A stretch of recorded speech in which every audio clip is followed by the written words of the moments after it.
Assalamualaikum warahmatullahi wabarakatuh. Perkenalkan, nama saya Anissa Armila dengan NIM 2104694, Prodi Pendidikan Sejarah Fakultas Ilmu Sosial Universitas Negeri Padang. Tujuan saya membuat video ini adalah untuk memenuhi ujian tengah semester Sejarah Indonesia Kuno yang diampu oleh Bapak Zul Asri M. Hum dan Ibu Era Astuti MPD. Baiklah, di sini saya akan membacakan soal ujian tengah semester yang pertama. Analisislah kenapa hubungan perdagangan antara India dan Cina berpengaruh terhadap Nusantara.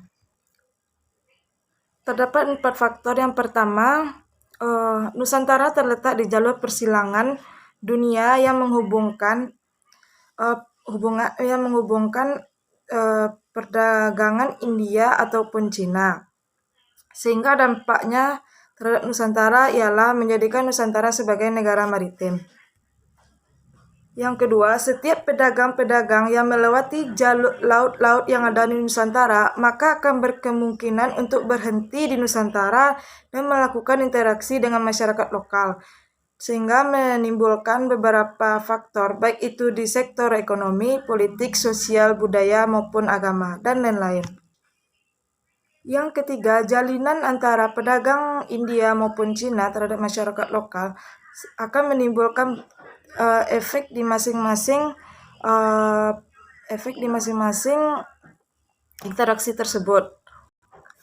Yang keempat, jalinan kerjasama antara pedagang India dan Cina terhadap Nusantara ialah bisa menambah pemasukan terhadap kerajaan-kerajaan lokal yang ada di Nusantara. Yang kedua bisa membuat pelabuhan-pelabuhan yang ada di Nusantara menjadi ramai karena adanya pedagang-pedagang dari India maupun Cina yang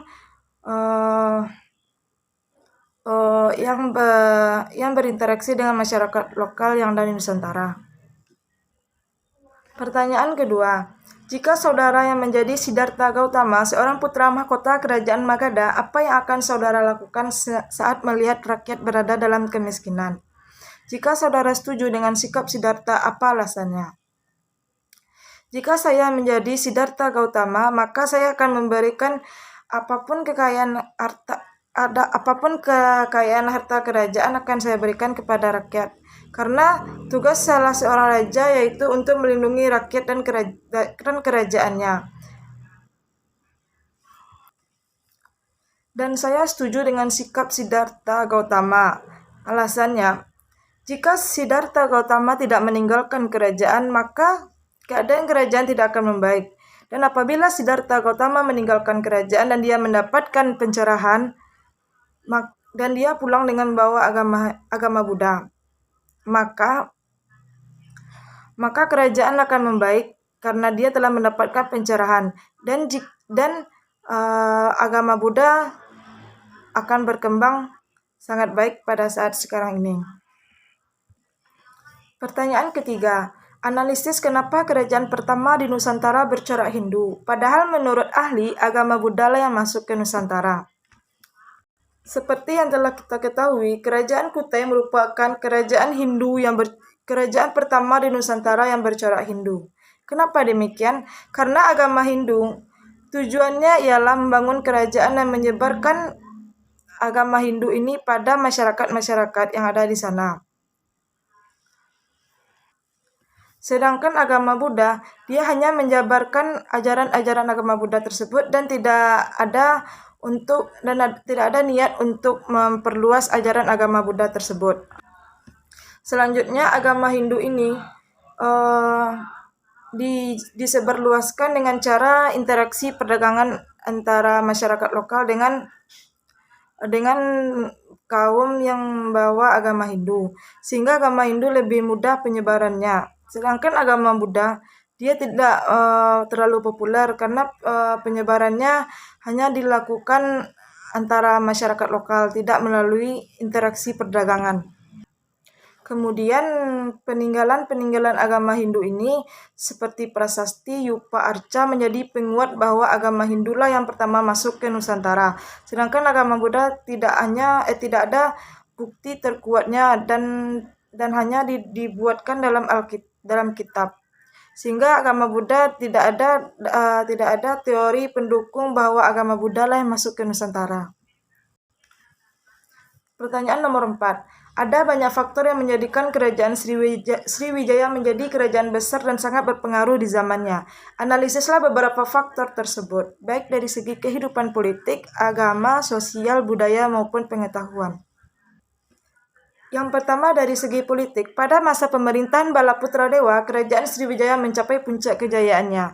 Karena pada masa itu, Balaputradewa melakukan yang namanya ekspansi ke berbagai wilayah atau daerah kekuasaannya dan menjadikan kerajaan Sriwijaya menjadi daerah untuk perdagangan pedagang-pedagang dari luar dan masyarakat lokal. Kemudian di bidang agama, kerajaan Sriwijaya terkenal akan agama Buddhanya yang paling penting di Asia Tenggara.